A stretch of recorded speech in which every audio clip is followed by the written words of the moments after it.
Alright, this is the elevator at Dick's House of Sport, Mall of Fairfield Commons, Beavercreek, Ohio. The Schindler 5500.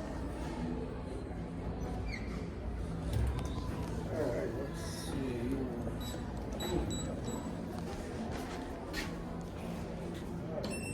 Let's go two.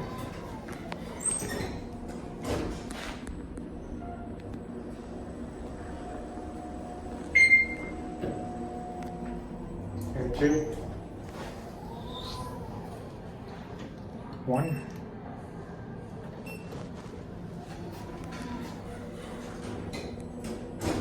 Good chat view.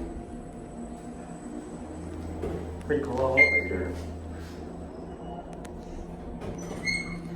Here, one. Back up to two. 3,500-pound capacity.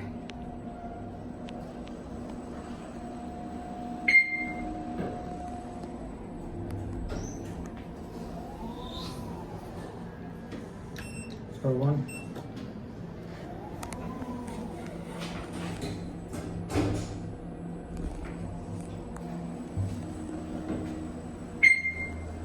Here, one.